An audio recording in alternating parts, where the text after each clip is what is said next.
नमस्कार दोस्तों, स्वागत है आपके अपने YouTube चैनल रीडिंग लवर्स पर। दोस्तों, आज की जो वीडियो इसमें हम करने वाले हैं आपका जो हरियाणा में जो ग्रुप सी और डी वाला जो एग्ज़ाम हाल ही में होने वाला है, तो इसके लिए जो महत्वपूर्ण प्रैक्टिस सेट आज की वीडियो में हम करने वाले हैं। सभी जो क्वेश्चन यहाँ पर ये महत्वपूर्ण हैं। और ये जो ग्रुप सी है, मेंस के लिए जो एग्ज़ाम होगा, तो इसकी एग्ज़ाम डेट आ चुकी है। अगर आपने अभी तक अपनी एग्ज़ाम डेट नहीं देखी है तो वो वाली वीडियो आपको इस वीडियो के अंत में मिल जाएगी, तो उसमें जो आप एग्ज़ाम डेट देख सकते हैं। तो अपने जो प्रैक्टिस सेट जो उनको हम देख लेते हैं। तो जिसमें हमारा यहाँ पर पहला जो क्वेश्चन है, कक्षा में गणित की परीक्षा में लड़कियों द्वारा प्राप्त औसत अंक जो 80% और लड़कों का है 60%। तर्कयुक्त जो निष्कर्ष है यहाँ पर इनमें होगा कि सभी लड़कियाँ लड़कों से ज़्यादा बुद्धिमान हैं, सभी लड़के गणित में लड़कियों से कमज़ोर हैं, कुछ लड़कियाँ गणित में लड़कों से बेहतर जानकारी रखती हैं, या फिर इनमें से कोई सा भी नहीं। तो यहाँ पर जो अगर हम देखें तो जो हमारा सी आंसर जो है इनमें ऑप्शन सी जो है इसको माना गया है कि कुछ लड़कियाँ गणित में लड़कों से बेहतर जानकारी रखती हैं, क्योंकि यहाँ पर जो कथन है इसके अनुसार केवल गणित में ही लड़कियों के अंक लड़कों से अधिक होने की बात कही गई है। इसलिए जो है यहाँ पर यही जो निष्कर्ष निकलता है कि कुछ लड़कियाँ गणित में लड़कों से बेहतर जानकारी रखती हैं। उसके बाद क्वेश्चन आ जाता है, यदि ए बी का पिता है, एम बी सी की माता है, सी डी की पुत्री है, तो ए एम डी में क्या संबंध है? दामाद, ससुर, वधू या फिर साले का। तो जब हम इसका यहाँ पर जो डायग्राम बनाएंगे, तो जो यहाँ पर स्त्रीलिंग है उसे आप गोल मान सकते हैं, और जो पुल्लिंग है उसे आप वर्ग के अंतर्गत रख सकते हैं। तो जब हम इनका डायग्राम बनाएंगे तो कुछ इस प्रकार का बनेगा। तो पिता, उसके बाद है बी माता, सी पुत्री। तो यहाँ पर इस क्वेश्चन के अनुसार अगर हम देखें तो ए बी का पिता, ए बी का पिता, एम बी सी की माता है, बी सी की माता है, तथा सी डी की पुत्री है, सी डी की पुत्री है। तो ए एम डी ये इनका बताना है, ए और डी का क्या संबंध है। तो इनका जो यहाँ पर संबंध जो है ऑप्शन बी अर्थात ससुर जो है लिया गया है, तो इनका ससुर है।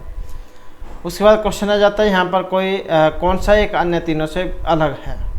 चादर, तकिया, पलंग या मेज। तो इनमें अलग कौन सा है? चादर, तकिया, पलंग। तो इनमें जो मेज है इसको अलग माना गया है।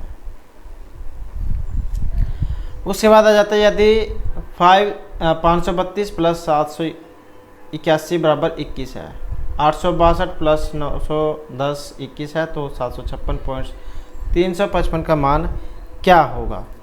तो पहले जो हमें इनके बारे में पता होना चाहिए, तभी इसके बारे में पता लगेगा। तो यहाँ पर ये क्यों आया है?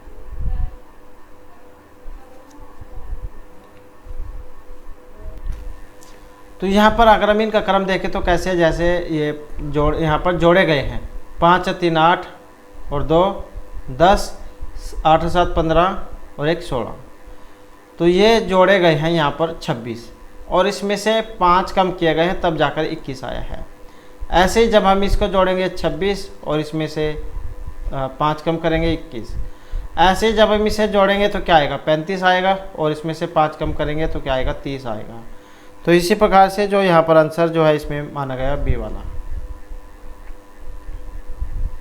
उसके बाद आ जाता है, दो लड़कियां नील और श्याम एक दूसरे की विपरीत दिशा में 3 किलोमीटर चलते हैं। नील पूर्व दिशा की ओर चल रहा है। 3 किलोमीटर चलने के बाद दोनों अपने दाईं ओर मुड़कर पुनः 3 किलोमीटर चलते हैं। तो यहाँ पर कैंडिडेट उड़ जाते हैं, दाईं बाईं तो दाएं का मतलब राइट हैंड और बाएं का मतलब लेफ्ट हैंड, खब्बी साइड का देते हैं जिसे देसी भाषा में। तो दौड़ना गणना करके एक दूसरे के आमने सामने होने के लिए मुड़ते हैं। श्याम किस दिशा में देख रहा है, तो इन ये कौन सी दिशा में देख रहे हैं। जब हम इसका यहाँ पर डायग्राम बनाएंगे तो इसमें ऑप्शन बी जो आएगा तो दक्षिण पूर्व में। तो इस प्रकार से जो है आपने पहले ये अपने मन में बिठा लेना है कि हमारा जिस साइड में मुख होगा वो उत्तर होगी, इसके हमारी जिस साइड में पीठ होगी तो वो दक्षिण होगा, राइट हैंड की साइड में पूर्व होता है, लेफ्ट हैंड की साइड में पश्चिम होता है। तो दक्षिण पूर्व जो यहाँ पर इसका माना गया है। उसके बाद है यदि ब्रेक्स के अक्षरों को वर्णमाला के क्रम के अनुसार आयोजित किया जाए तो कितने अक्षरों की स्थिति अपरिवर्तनीय रहेगी।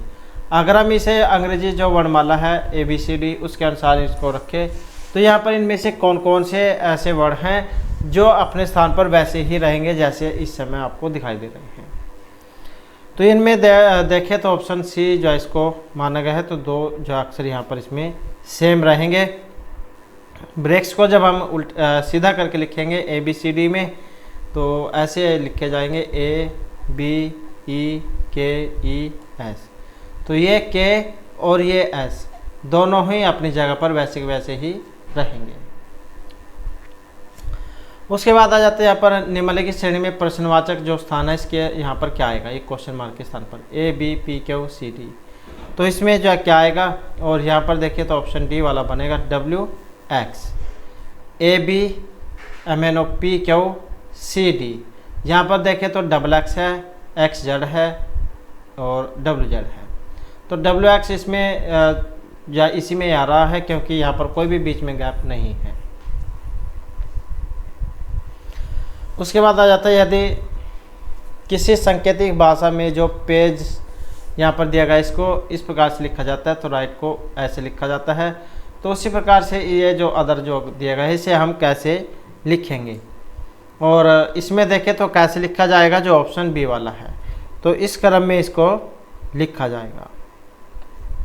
तो यहाँ पर क्या दो अक्षर जो उसका गैप है इसमें MNOP, जैसे यहाँ पर PQR तो ऐसे है ये MNOPQR ABCD ऐसे। तो इसे आप जो ऐसे लिख के देख सकते हैं PAGES, और इसी के नीचे आपने लिख लेना है RDIHU। तो ऐसे जा लिख लेना PAGES। तो फिर आपने देख लेना इसमें दो अक्षर जो इनका गैप है।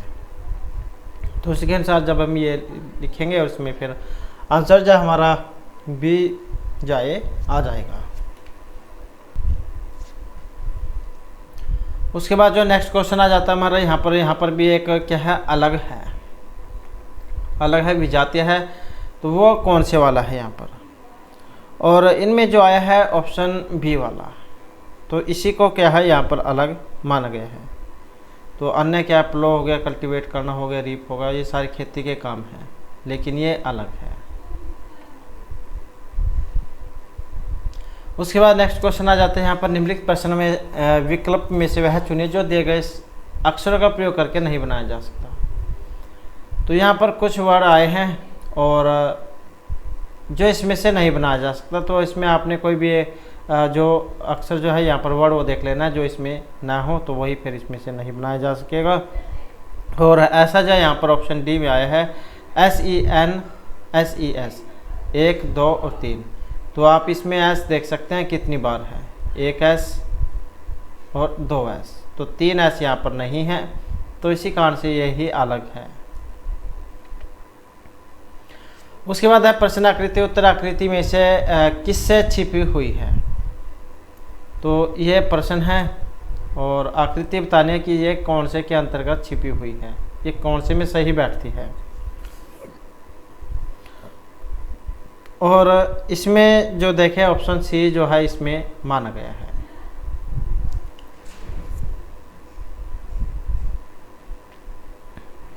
उसके बाद है लुप्त शब्द ज्ञात कीजिए। जैसे दूध है, दूध में कैल्शियम होती है, ऐसे दाल में क्या होता है, लौह तत्व, प्रोटीन, वसा या कार्बोहाइड्रेट। तो दूध में कैल्शियम होता है और इसी प्रकार से दालों में प्रोटीन होता है। उसके बाद 40 बच्चों की एक कक्षा में राम का ऊपर से 8वां स्थान है, विनय राम से 9वें स्थान नीचे है, विनय का नीचे से स्थान कौन सा है? तो इस प्रकार से आपने वैसे ही बैठा लेने हैं।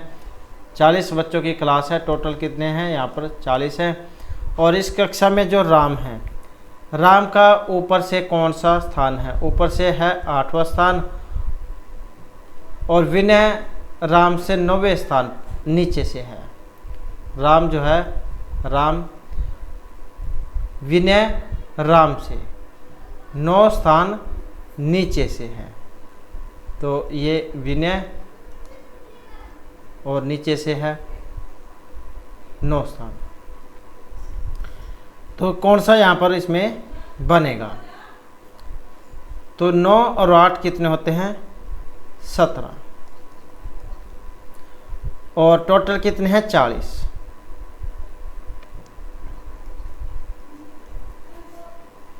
और प्लस में 1, तो जब इसे हम हल करेंगे तो क्या आएगा? 24, ऑप्शन बी वाला। तो सीधा है यहाँ पर 9 और 8 17 कर दो, और प्लस में 1 और इसमें से कम कर दो, टोटल में से। उसके बाद नेक्स्ट आ जाते हैं यहाँ पर नीचे एक पासे के 3 प्रारूप दिखाए गए हैं, और एक पासे में अंक 4 के विपरीत फलक पर कौन सा अंक आएगा? तो 4 जो है इसके विपरीत आपने बताना है कौन से वाला है। और यहाँ पर जो 4 के विपरीत इसमें आएगा, ऑप्शन सी वाला आएगा। तो यहाँ पर क्या है? 1 के विपरीत 5, 2 के विपरीत 6, 3 के विपरीत 4। तो 4 जो है इसके विपरीत क्या होगा? 4 के विपरीत होगा 3।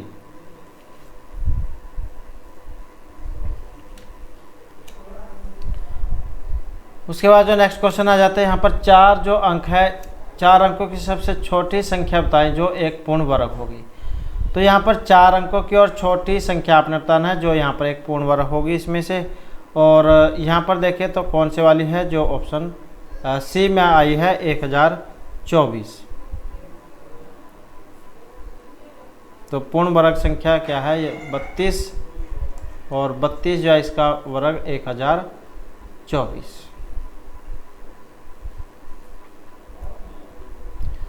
उसके बाद जो नेक्स्ट आ जाते हैं यहाँ पर एक व्यक्ति की उम्र अभी उसके पुत्र की उम्र की 3 गुनी है, 15 वर्ष में उसकी उम्र की 2 गुनी होगी। पुत्र की वर्तमान आयु क्या है?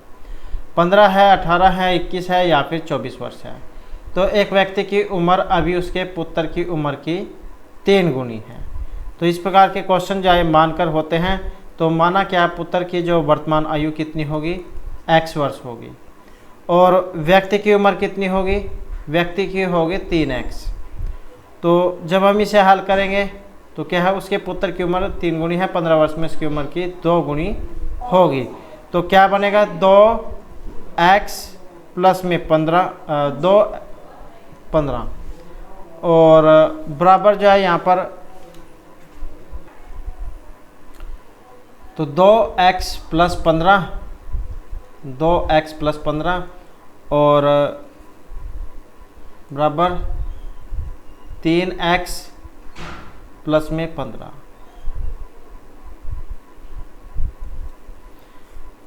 तो क्या होगा इसका? 2x प्लस में 15 दूनी 30 हो जाएगा, और 3x प्लस में 15। तो जब हम इसे हल कर क्या आएगा? x बराबर 15। तो x बराबर 15 जो है यहाँ पर इसका हो जाएगा। तो ऑप्शन ए जो है ये रहेगा। उसके बाद नेक्स्ट है यहाँ पर एक परीक्षा में कुछ परीक्षार्थियों के 65% उत्तीर्ण होते हैं। एक परीक्षा में कुछ परीक्षार्थियों जो है इसमें 65% उत्तीर्ण होते हैं कक्षा में।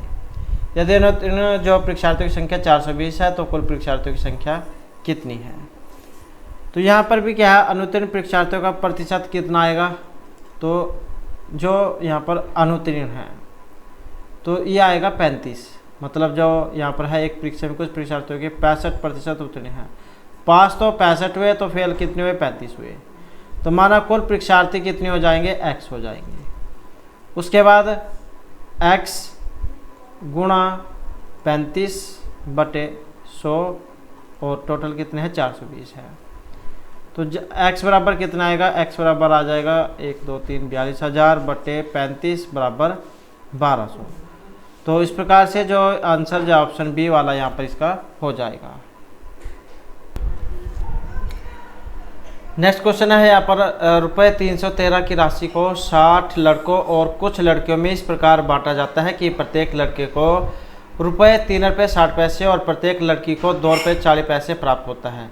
तो यहाँ पर लड़कियाँ जो है, लड़कियों की संख्या बताना है कि इनकी संख्या कितनी है।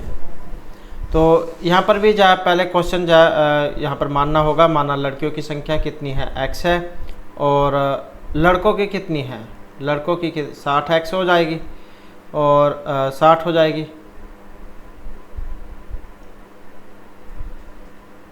तो ये जो है यहाँ पर 60। तो माना लड़कियों की संख्या कितनी है x और लड़कों की संख्या कितनी है 60 है। तो जब हम इसे हल करेंगे तो 3.60 है प्लस में 2.40 और x कितना है 312 रुपये। तो उसके बाद 216 प्लस में 2.40 x कितना हो जाएगा 312 और फिर 2.40 x बराबर कितना हो जाएगा 96 और x बराबर कितना हो जाएगा 40, 24 चौके 96 40। तो यहाँ पर लड़कियों की जो संख्या कितनी हो जाएगी, ऑप्शन बी वाली। नेक्स्ट है, एक मेहमान डीलर का कहना है कि वह क्रय मूल्य पर अपने सामानों को बेचता है मगर 1 किलोग्राम के बदले 900 ग्राम के नकली वजन का इस्तेमाल करता है, तो उसके लाभ का प्रतिशत यहाँ पर इनमें कितना है। तो इनका कितना रहेगा और इनका रहेगा ऑप्शन बी वाला 11 से 1/9%। तो यहाँ पर क्या है, डीलर का अभीष्ट लाभ प्रतिशत कितना है, यहाँ पर हो जाएगा सही जो वजन है और गलत वजन बटे में जो गलत वजन है और प्रतिशत में क्या हो जाएगा 100। तो कितना हो जाएगा 1000 माइनस 900 बटे में 900 और गुणा में 100%। तो जब इसे हल करेंगे क्या आएगा 100/9% अर्थात 11 सही 1/9%। तो ये फार्मूला जो सूत्र जो है सही वजन माइनस गलत वजन बटे गलत वजन गुणा में 100%। उसके बाद क्वेश्चन है 500 व्यक्तियों की एक छावनी में 24 दिन के लिए भोजन था, 300 व्यक्तियों का एक और जत्था आ पहुँचता है, तो भोजन कितने दिन चल पाएगा। तो कितने दिन तक भोजन ये चलेगा और ये चलेगा कितने 15 दिन तक। तो यहाँ पर भी इसको कैसे हल करेंगे हम, 500 गुणा 24 बटे में 500 गुणा में 300 दिन 300 दिन और जब इसे हल करेंगे क्या आएगा 120/8 अर्थात 15 दिन।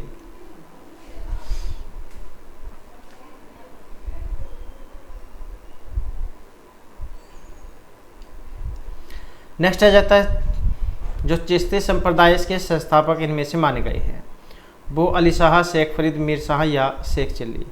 और यहाँ पर जो इनमें माने गए हैं ऑप्शन बी वाले शेख फरीद। उसके बाद क्वेश्चन आ जाता है किसी कक्षा के 15 विद्यार्थियों की औसत आयु है 15 वर्ष, इनमें से 5 विद्यार्थियों की औसत आयु 14 है और अन्य 9 विद्यार्थियों की औसत आयु 16 है। तो 15वें विद्यार्थी की आयु कितनी होगी, तो कितनी होगी, ये रहेगी ऑप्शन बी वाली 11 वर्ष।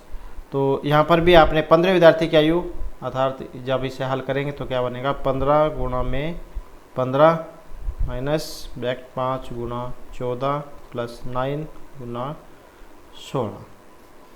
तो कितना आएगा 225 ब्रैकेट 70 प्लस में 144।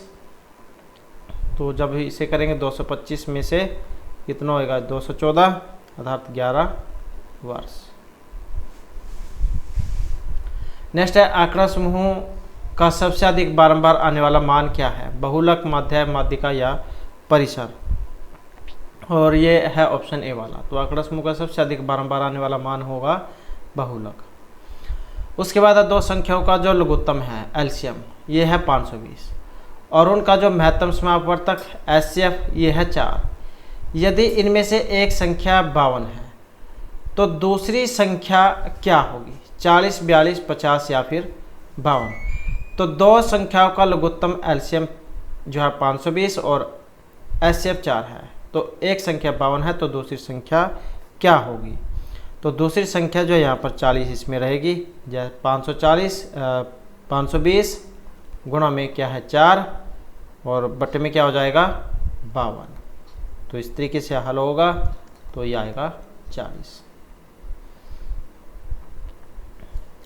नेक्स्ट है यदि एक त्रिभुज की भुजाओं का अनुपात 3:4:5 है और उसका क्षेत्रफल 216 वर्ग सेंटीमीटर है तो त्रिभुज का परिमाप ये होगा। तो कितना होगा? यहाँ पर देखें तो ऑप्शन आएगा डी वाला, तो ये रहेगा 72 सेंटीमीटर। उसके बाद है महावीर की मृत्यु के बाद जैन संघ का मुखिया इनमें से बनाया गया था या कहा गया है? जम्बू, भद्रबाहु, स्थूलभद्र या सुधर्मन। और इनमें जो रहेगा ऑप्शन डी वाला, तो ये थे सुधर्मन। तो महावीर जो है इन्होंने अपने जीवन काल में ही एक संघ की स्थापना की थी जिसमें 11 प्रमुख अनुयायी सम्मिलित थे और इन्हें गणधर कहा गया था। और महावीर के जीवन काल में ही 10 गणधर की मृत्यु हो गई थी और महावीर के बाद केवल सुधर्मन जीवित रहा जो जैन संघ का प्रमुख मुखिया कहलाया, चीफ कह देते हैं जिसे, प्रथम मुखिया। नेक्स्ट है इनमें से किस मुगल बादशाह ने राजा राममोहन राय को दूत बनाकर लंदन भेजा था? आलमगीर द्वितीय, शाह आलम, अकबर या बहादुर शाह द्वितीय ने। तो किस मुगल बादशाह ने राजा राममोहन राय को दूत बनाकर लंदन भेजा था? और ये थे इनमें ऑप्शन सी वाले, अकबर द्वितीय। कब? 1806 से 37 इनका समय माना गया है। और उसने इंग्लैंड जाकर बादशाह की पेंशन बढ़ाने की सिफारिश करने का आग्रह किया था और इंग्लैंड में ही फिर 1833 ईस्वी में राजा राम राय की ब्रिस्टल में मृत्यु हो गई थी। नेक्स्ट आ जाता है भूमि लगान के एकत्रीकरण के लिए दिए जाने वाले ठेके का नाम क्या है? तो भूमि लगान के एकत्रीकरण के लिए दिए जाने वाले ठेके का नाम ठेका, इजारा, कनकुट या जब्ती। तो इसे जो कहा गया है इजारा इसको कहा गया है। तो गवर्नर जनरल थे वारेन हेस्टिंग्स। तो इन्होंने 1772 में बंगाल में द्वैत शासन जो व्यवस्था थी उसको समाप्त कर दिया था। इसको समाप्त कर फार्मिंग सिस्टम जो इजारेदारी जो प्रथा थी इसकी शुरुआत की थी। तो यहाँ पर ये जो इजारदारी जो प्रथा थी इसके अंतर्गत भू क्षेत्र से राजस्व वसूलों की जिम्मेदारी उसे सौंपी जाती थी जो सबसे अधिक बोली लगाता था और इस प्रथा को ठेकेदारी या इजारदारी कहा जाता था। इस समय भी जैसे जैसे ग्रामीण क्षेत्र में है तो वहाँ पर जब ये सरकारी जो ज़मीन होती है, पंचायती ज़मीन कह सकते हैं अगर गांव में है, तो जब उसकी बोली लगाई जाती है तो जो सबसे ज़्यादा जो बोली जो उसकी लगाता है तो उसी के नाम जो उसको छोड़ दिया जाता है। तो ये इसी प्रकार की प्राचीन समय में भी जो प्रणाली चली हुई थी और इजारदारी इसको कहा गया था। इजारा आ जाए या फिर इजारदारी, ये वाली इजारेदारी, तो कोई सा भी आ जाए बस आपने समझ लेना है कि इजारा या इजारदारी। नेक्स्ट है सुभाष चंद्र बोस के पूर्व INA का कमांडर इनमें से कौन था? ज्ञानी प्रीतम सिंह, कैप्टन मोहन, मेजर फुजीहारा या कैप्टन सूरजमल। और इनमें देखें तो कौन थे? तो ये थे ऑप्शन बी वाले, कैप्टन मोहन सिंह। तो आज़ाद हिंद फौज की जो स्थापना हुई थी 15 दिसंबर 1941 में कैप्टन मोहन सिंह के द्वारा। और आज़ाद हिंद फौज जिसे INA कह देते हैं इसका नेतृत्व सुभाष चंद्र बोस ने 21 अक्टूबर 1943 को सौंपा था। तो इनको सौंपा गया 21 अक्टूबर 1943 को। तो ये सुभाष चंद्र बोस के पूर्व INA का कमांडर। तो ये थे कैप्टन मोहन सिंह।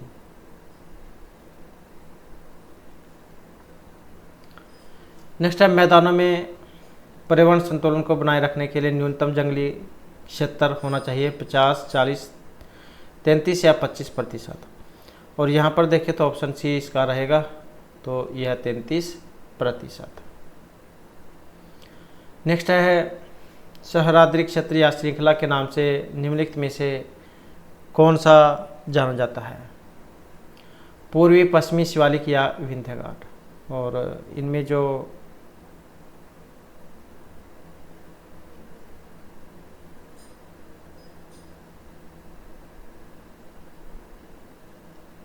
यहाँ पर रहेगा ये है ऑप्शन बी वाला, तो ये है पश्चिमी घाट। ये जो पश्चिमी तटीय क्षेत्र जो है ये पश्चिमी कच्छ की खाड़ी से लेकर कुमारी अंतर्द्वीप तक ये फैला हुआ है और इसकी जो औसत चौड़ाई है ये 64 किलोमीटर मानी गई है। उसके बाद नेक्स्ट आ जाता है, इनमें से कौन सी रेखा भारत से होकर गुजरती है? मकर कर्क रेखा, विषुवत या 0 डिग्री देशांत रेखा। तो इनमें से होकर जो गुजरती है ये ऑप्शन या बी वाली है, तो इसको कहा गया है कर्क रेखा। और कर्क रेखा कितने राज्यों से होकर गुजरती है? तो यह है 8 राज्यों से होकर गुजरती है, जिसमें गुजरात, राजस्थान, मध्य प्रदेश, छत्तीसगढ़, झारखंड, पश्चिम बंगाल, त्रिपुरा, मिजोरम, तो ये आ जाते हैं। उसके बाद है, इनमें से तमिलनाडु की पहली महिला मुख्यमंत्री कौन थी? शशिकला, नटराजन, जयंती, जयललिता या रामचंद्रन जानकी। ये तमिलनाडु की पहली महिला मुख्यमंत्री थी इनमें से, और जो ऑप्शन डी वाली थी, तो ये रामचंद्रन जानकी थी। और तमिलनाडु के प्रथम मुख्यमंत्री ये है AR रेड्डियार। प्रथम राज्यपाल थे एडवर्ड वाई। नेक्स्ट है, राष्ट्रपति जो है इनको कानूनी सलाह कौन देता है? प्रधानमंत्री, सर्वोच्च न्यायालय के न्यायाधीश, महान्यायवादी या फिर राज्यपाल। तो राष्ट्रपति को कानूनी सलाह जो देगा इनमें से कौन देंगे? और ये देंगे ऑप्शन सी वाले, महान्यायवादी। और अनुच्छेद जो 76(1) जो है इसमें इसके बारे में उल्लेख है कि भारत का महान्यायवादी राष्ट्रपति के द्वारा नियुक्त किया जाता है और महान्यायवादी ऐसी विधि विषयों पर सलाह देता है जिसे राष्ट्रपति भेजे। और महान्यायवादी जो है इनको संसद के किसी भी सदन में कार्यवाही में भाग लेने का अधिकार होता है, लेकिन वो मतदान नहीं कर सकते हैं। नेक्स्ट है, मुद्रास्फीति सबसे अधिक किसके लिए लाभदायी होती है? देनदार, मकान मालिक, बड़ा लेनदार या सीमित आय वाला समूह। तो मुद्रास्फीति सबसे अधिक किन के लिए लाभदायी होती है? और ये जो ऑप्शन ए वाला रहेगा यहाँ पर, देनदार के लिए। नेक्स्ट है, 1 किलोग्राम भार ये किसके समान है? और इनमें है ऑप्शन बी वाला, 9.8 न्यूटन के बराबर। अर्थात इसको माना गया है W बराबर mg।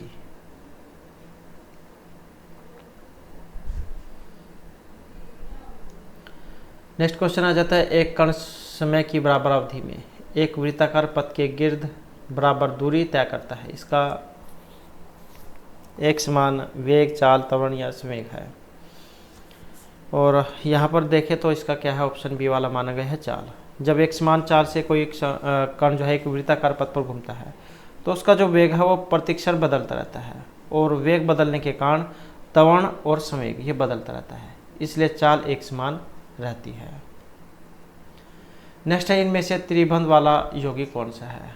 तो त्रिबंध वाला यौगिक, त्रिबंध वाला जो इनमें यौगिक जो है ये ऑप्शन है ए वाला, C2H2। उसके बाद है, एक बार ये किसके बराबर है? एक बार, और ये होता है ऑप्शन सी 10/5 PA के बराबर। एक बार होता है ये 1, 2, 3 10⁵ पास्कल के बराबर। PA मतलब पास्कल। नेक्स्ट है, पेट्रोल से लगी आग को बुझाने में जल प्रभावी नहीं होता। तो क्योंकि ज्वाला इतनी गर्म होती है कि जल उसे ठंडी नहीं कर पाता। जल और पेट्रोल में रासायनिक अभिक्रिया हो जाती है। जल और पेट्रोल एक दूसरे में मिश्रणीय है, जल और पेट्रोल एक दूसरे में अमिश्रणीय है और पेट्रोल ऊपरी परत बनाता है, इसलिए जलता रहता है। तो इसका जो इनमें कारण है ऑप्शन डी जो है इसको माना गया है। आपने देखा भी होगा, जैसे पानी है, पानी में अगर हम कोई भी डीजल पेट्रोल डालते हैं तो वो जो उसके पानी के ऊपर भी जलने लग जाता है। तो पेट्रोल में लगी आग को बुझाने में जल प्रभावी नहीं है, क्योंकि जल और पेट्रोल एक दूसरे में अहमिशनीय होते हैं, और पेट्रोल क्या ऊपरी परत बनाता है और जलता रहता है। नेक्स्ट आ जाता है भारी मोटर वाहनों के लिए डीजल तेल अधिक पसंद किया जाता है, क्यों? सस्ता है, इंजन को कम नुकसान पहुंचाता है, उसमें अधिक क्षमता होती है और उससे ईंधन की बचत होती है, कच्चे माल से उसका अधिक उत्पादन होता है। तो जो भी भारी वाहन है, चाहे कोई सा भी लगा लो आप इसमें, जैसे ट्रक, बस हो गई या रेल यान हो गए, तो कोई भी जो भारी बोझा ढोने वाले सामान है, तो इसका जो यहाँ पर कारण जो है ऑप्शन सी में माना गया है, उसमें अधिक क्षमता होती है और उससे ईंधन की बचत भी होती है। डीजल इंजन जो होते हैं इसमें उच्च वोल्टेज स्पार्क प्लगों का प्रयोग नहीं होता, तो यह पेट्रोल इंजनों की तुलना में अधिक कार्य साधक और प्रभावशाली होते हैं। उसके बाद क्वेश्चन है यहाँ पर जो रेयन है ये बनाया जाता है प्लास्टिक, गैसोलीन, पेट्रोलियम या सेल्यूलोज से, तो ये किससे बनाया जाता है? और ये इसमें रहेगा ऑप्शन डी वाला, तो ये जो सेल्यूलोज जो है इनसे ये बनाया जाता है। और जो रेयन है इनको कृत्रिम सिलिक भी कहा जाता है, और यही सेल्यूलोज रासायनिक क्रिया के द्वारा बनता है। और रेयन क्या है, एक ये पॉलीसैकेराइड माना गया है। नेक्स्ट है मानव शरीर में सबसे लंबी कोशिका कौन सी है? पेशी, रक्त, अस्थि या तंत्रिका कोशिका। तो सबसे लंबी कोशिका कौन सी है? जो यह है यहाँ पर ऑप्शन डी वाली। तो ये जो तंत्रिका कोशिका जो इसको माना गया है। और लंबाई की बात करें तो जो ऐसे 90 सेंटीमीटर माना गया है। नेक्स्ट है आँख का सबसे अधिक अपवर्तनांक वाला अंग, कार्निया, एक्सिस ह्यूमर, लेंस या विट्रियस ह्यूमर। तो आँख का सबसे अधिक अपवर्तनांक वाला अंग जो ऑप्शन सी में है, तो ये लेंस जो है इसको माना गया है। लेंस जो होता है ये आइरिस के भीतर की ओर नेत्र गोलक की गुहा में एक बड़ी सी रंगहीन पारदर्शक क्रिस्टलिन नामक प्रोटीन की बनी लचीली संरचना होती है, और आकृति में यह उभयोतल होता है और आयु बढ़ने के साथ चपटा और भूरा हो जाता है, और इसके बहुत ही अपारदर्शी हो जाने से दिखाई देना बंद हो जाता है, जिसे मोतियाबिंद कहा जाता है। उसके बाद है इनमें से कौन सा रोग पशुओं के विषाणु द्वारा उत्पन्न होता है? तो पशुओं के विषाणु के द्वारा होता है गलघोटू, पोकनी, क्षय रोग या थनैला। और यहाँ पर देखें तो ऑप्शन बी जो है पोकनी इसको माना गया है। तो विषाणु द्वारा फैलने वाला रोग है पोकनी, जबकि यह गलघोटू, क्षय रोग और थनैला जीवाणु के द्वारा उत्पन्न होता है। नेक्स्ट आ जाता है सरसों के तेल में तीखापन होता है, इसका क्या कारण है? आपने देखा भी होगा सरसों के तेल जाओ उसमें से कुछ झाल जाओ आती है, आँखों में जैसे चुभती सी है। तो सरसों के तेल में तीखापन का कारण क्या है? अमीनो एसिड, एरोसिक, ग्लूकोसिलेट्स या इनमें से कोई सा भी नहीं। तो इसका जो यहाँ पर कारण क्या है ऑप्शन सी में है, तो ये ग्लूकोसिलेट्स होते हैं, जिसका रासायनिक सूत्र कई बार आ जाता है। तो ये है C10H60 और उसके बाद है NS2K, तो ये इसका सूत्र है। नेक्स्ट इनमें से कौन सा एक सॉफ्टवेयर है? प्रिंटर, स्कैनर, विजुअल बेसिक या फिर प्लॉटर। तो यहाँ पर एक सॉफ्टवेयर का उदाहरण है, और जो आया है बी में विजुअल बेसिक। तो प्रिंटर, स्कैनर, प्लॉटर, माउस, ये क्या है? एक हार्डवेयर है। अब हार्डवेयर क्या होता है? जिसे हम अपने हाथ से छू सकते हैं, तो होता है हार्डवेयर। और ये विजुअल बेसिक माइक्रोसॉफ्ट के द्वारा निर्मित एक प्रोग्रामिंग इन्वायरमेंट है, जिसमें प्रोग्रामर बेसिक प्रोग्रामिंग लैंग्वेज में लिखे कोड को चयन करने और पूर्व चयनित सेक्शंस कोड में परिवर्तन करने के लिए ग्राफिकल यूजर इंटरफेस का प्रयोग करता है, और इस सॉफ्टवेयर को डाउनलोड किया जा सकता है। तो ये जो है विजुअल बेसिक एक सॉफ्टवेयर का उदाहरण माना गया है। नेक्स्ट आ जाता है यहाँ पर URL। आपने पढ़ा होगा, जैसे कोई साइट होती है तो उसका एक URL दिया गया होता है। तो ये यूआरएल क्या है? प्रोग्रामिंग ऑब्जेक्ट का एक प्रकार है। वर्ल्ड वाइड वेब या डॉक्यूमेंट का एड्रेस है। ये कंप्यूटर सॉफ्टवेयर प्रोग्राम है या अनलिमिटेड रिसोर्स फॉर लर्निंग का संक्षिप्त रूप है। तो यूआरएल ये क्या है? और इसे जो कहा गया है ऑप्शन बी वाला कहा गया है। तो यूआरएल जो होता है यूनिफॉर्म सोर्स लोकेटर इसको कहा जाता है। अगर एग्जाम में इसकी जो फुल फॉर्म है वो आ जाए यूआरएल। तो ये जो यहाँ पर यूआरएल जो है कई बार जो है इसकी फुल फॉर्म एग्जाम में आ जाती है। तो जो है इसको यूनिफॉर्म रिसोर्स लोकेटर कहा जाता है। इंटरनेट पर रिसोर्स का एक रेफरेंस एड्रेस है और यह वर्ल्ड वाइड वेब ऑब्जेक्ट से संबंधित सभी प्रकार के नाम और एड्रेस के लिए प्रयुक्त होने वाला सामान्य शब्द है। वेब एड्रेस यूआरएल का पर्यायवाची है जो एचटीटीपी या एचटीटीपीएस प्रोटोकॉल का उपयोग करता है। हाइपर टेक्स्ट प्रोटोकॉल ये आपने देखा होगा HTTP। एक तो ये देखा होगा आपने, एक ऐसी भी होता है HTTPS। ये दो होते हैं, हाइपर टेक्स्ट ट्रांसफ़र प्रोटोकॉल और hyper text transfer protocol server. तो इस प्रकार से ये दो होते हैं। नेक्स्ट जो है हमारे यहाँ पर जो इंग्लिश जो है इससे कुछ जो महत्वपूर्ण क्वेश्चन आ जाते हैं। तो candidate should answer the question 49 से लेकर 55 तक यहाँ पर क्वेश्चन है। और यहाँ पर क्वेश्चन है सिलेक्ट द सिनोनिम्स। तो समानार्थक जो आपने यहाँ पर बताना है। तो ये जो शब्द आया है इसका समानार्थक यहाँ पर क्या है? और इसका जब हम यहाँ पर समानार्थक देखेंगे तो इसमें आएगा ऑप्शन सी वाला। तो इसका जो है यहाँ पर कट ऑफ इसको माना गया है। उसके बाद जो नेक्स्ट आ जाता है यहाँ पर क्या है? ये तो था समानार्थक हमारा। और अब आ जाता है इसका उल्टा विपरीतार्थक विलोम। तो इसका जो यहाँ पर विलोम कौन सा होगा? और ये है ऑप्शन डी वाला। नेक्स्ट है यहाँ पर antonyms of the bold word. तो इसका भी एंटोनिम बताना आपने। और इसका जो यहाँ पर रहेगा ये ऑप्शन ए वाला है, सीरियस।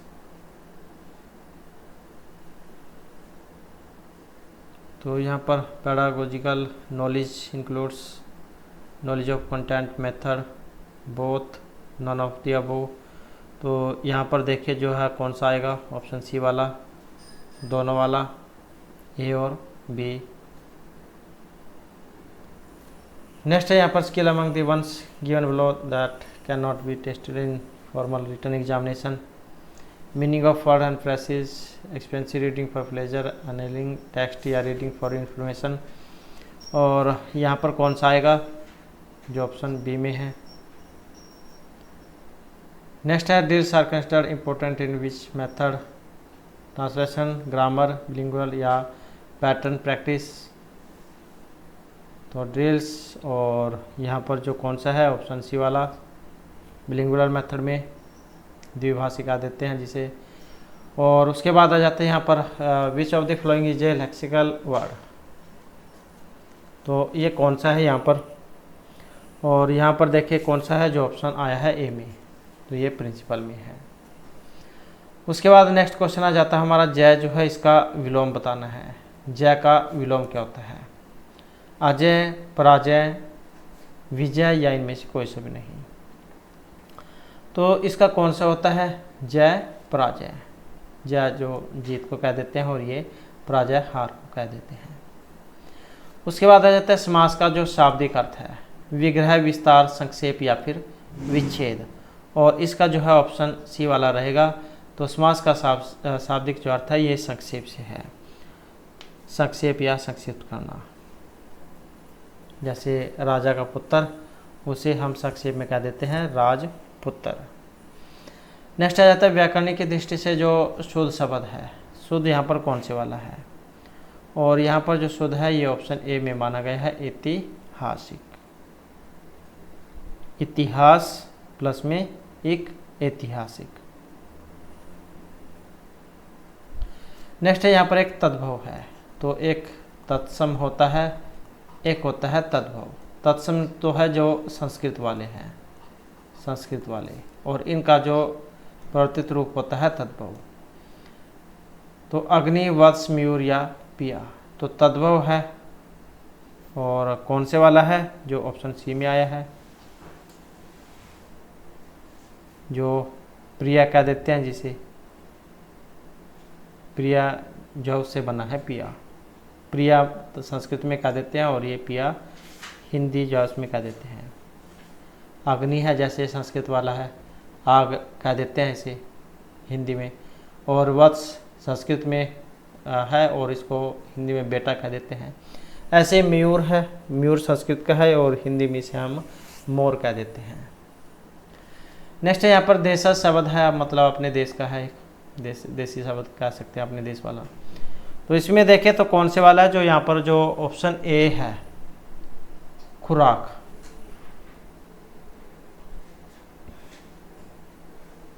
और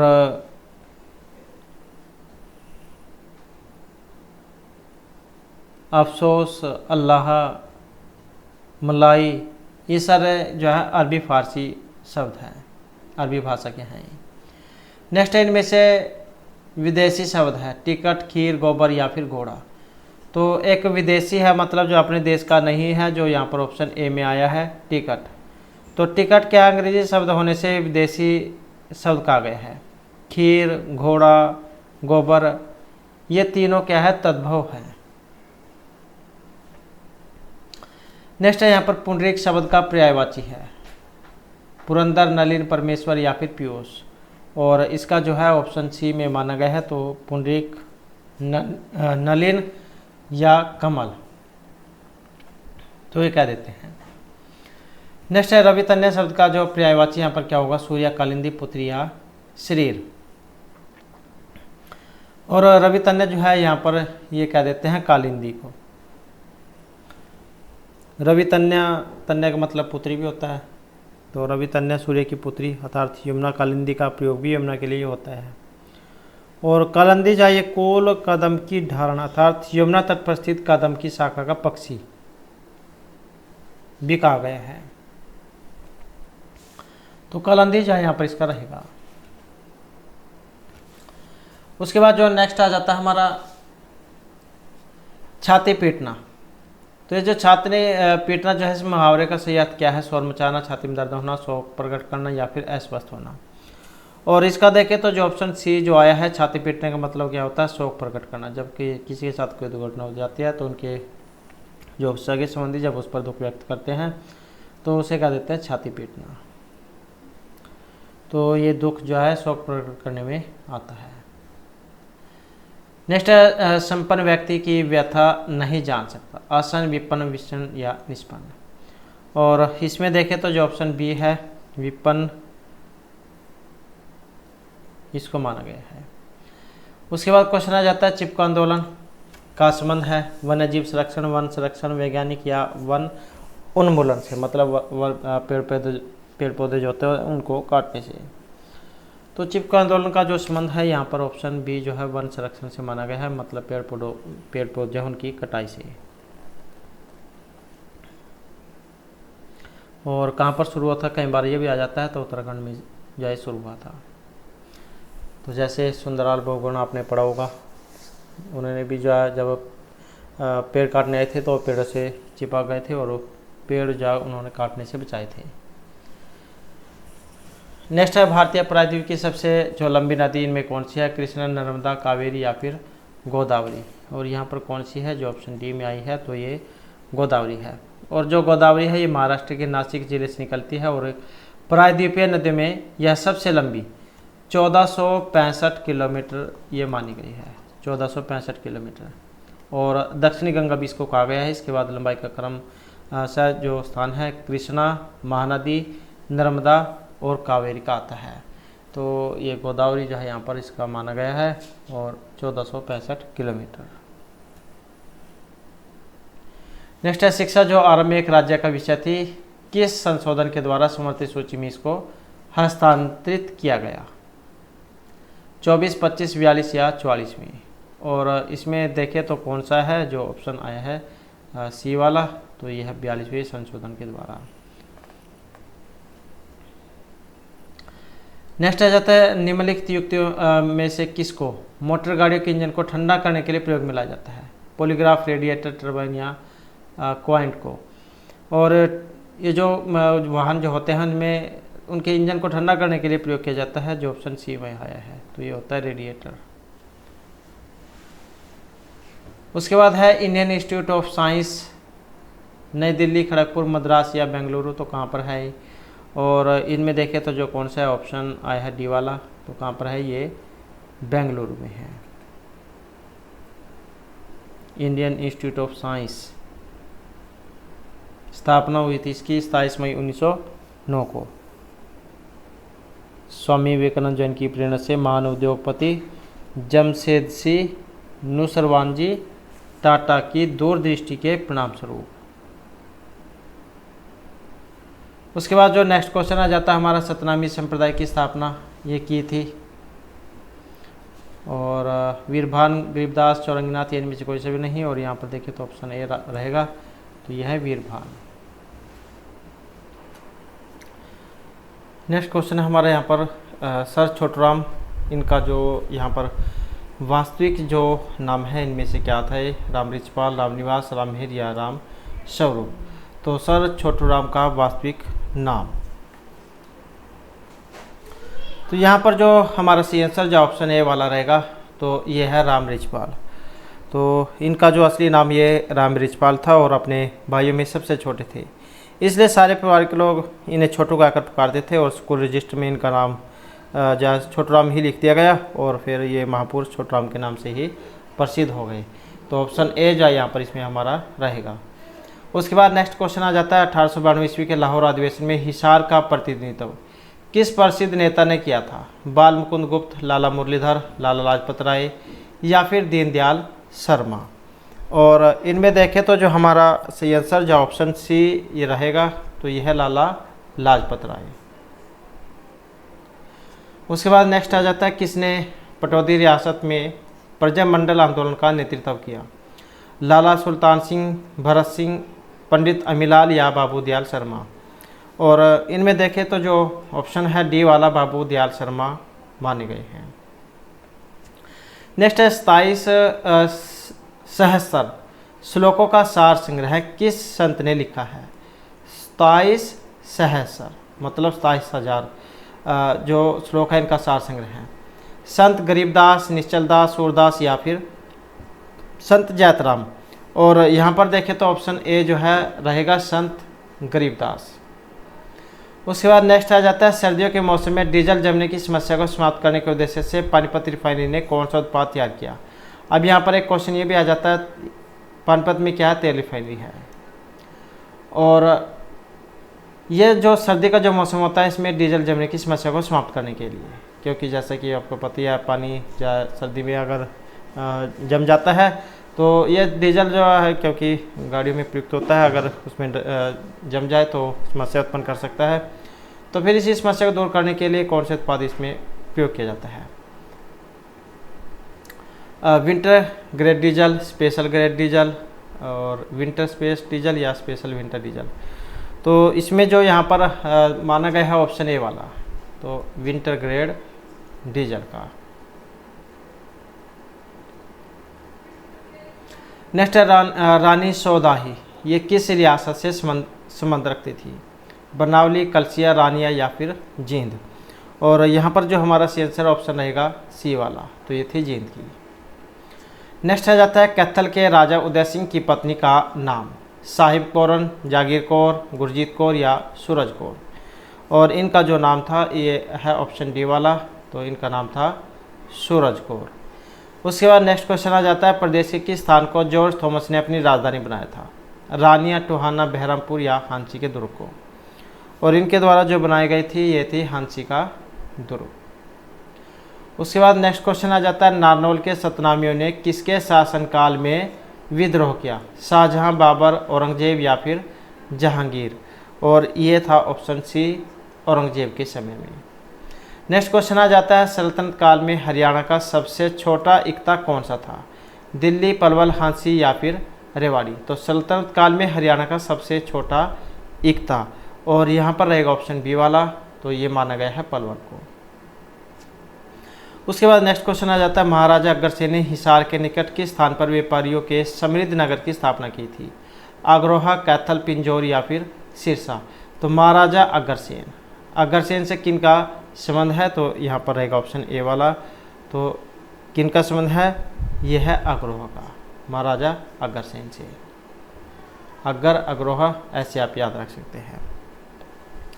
नेक्स्ट है, निम्न में से किस स्थान से प्राप्त पृथ्वीराज द्वितीय का अभिलेख सामरिक महत्व को दिखाता है? हांसी, लाडनू, सिरसा या बिजोलिया। तो किस स्थान से प्राप्त पृथ्वीराज द्वितीय का अभिलेख सामरिक महत्व को दिखाता है? और यहाँ पर रहेगा ऑप्शन ए वाला, तो ये है हांसी को। नेक्स्ट आ जाता है, पेवा से प्राप्त किसके अभिलेख से ज्ञात होता है कि पेवा घोड़ों के व्यापार के लिए जाना जाता था, प्रसिद्ध था। तो पेवा किसके लिए जाना जाता था? घोड़ों के व्यापार के लिए। तो यहाँ पर जो है ये किस अभिलेख से हमें पता लगता है? पृथ्वीराज द्वितीय, भोजदेव, विग्रहराज या फिर सम्राट अशोक। और इनमें देखें तो जो ऑप्शन रहेगा बी वाला, तो ये है भोजदेव के अभिलेख से। नेक्स्ट आ जाता है, इनमें से किस अभिलेख में हरियाणा को उल्लेख करते हुए इसकी राजधानी दिल्ली बताई गई है?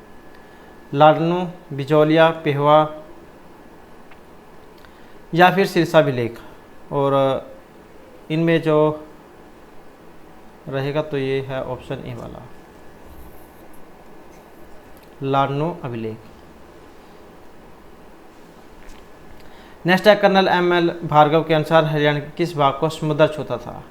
पूर्व, पश्चिमी, उत्तर या फिर दक्षिणी भाग को। तो ये जो कर्नल एम.एल. भार्गव है, इनके अनुसार हरियाणा के किस भाग को समुद्र छूता था? और यहाँ पर जो है ऑप्शन रहेगा डी वाला, तो ये था दक्षिणी भाग।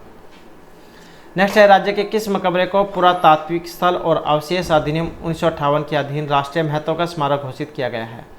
तो राज्य के किस मकबरे को पुरातात्विक स्थल और अवशेष अधिनियम 1958 के अधीन राष्ट्रीय महत्व का स्मारक घोषित किया गया है? शेख फरीद, शेख चिल्ली, इब्राहिम अब्दुल्ला या अली शाह कलंदर। और इनमें है ऑप्शन बी वाला, तो ये शेख चिल्ली का मकबरा थानेसर जो है वहाँ पर है, और हरियाणा के ताजमहल के नाम से जाना जाता है। नेक्स्ट आ जाता है, महाभारत काल में हरियाणा प्रदेश को किस नाम से जाना जाता था? बहुधान्य, धनधान्य, पंचजन्य या कुरुक्षेत्र राज्य। तो महाभारत काल में हरियाणा को जाना जाता था बहुधान्य प्रदेश के नाम से।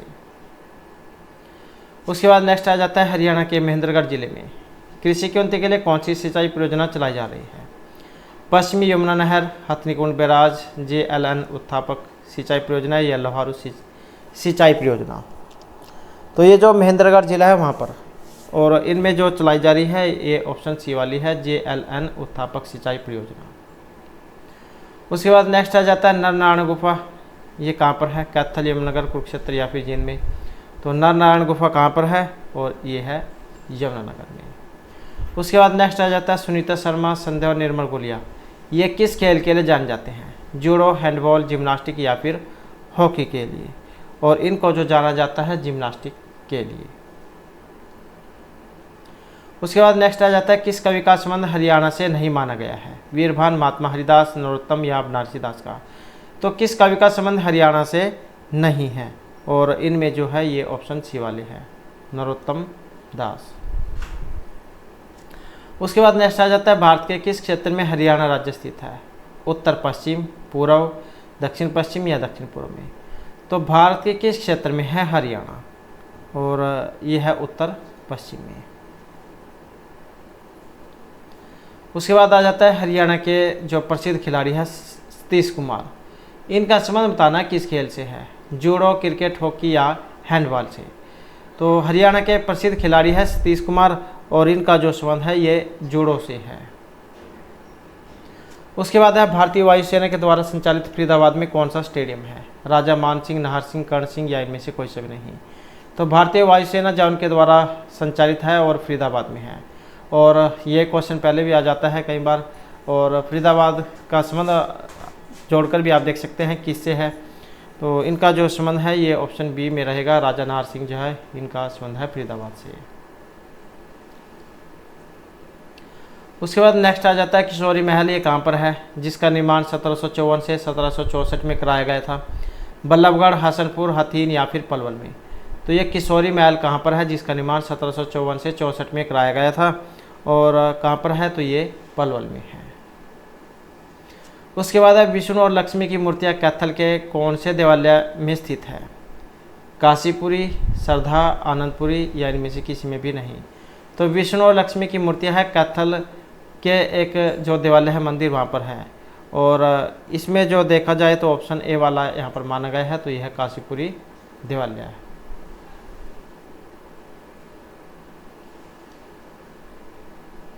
नेक्स्ट आ जाता है हरियाणा के प्रसिद्ध खिलाड़ी है बलवंत सांगवान।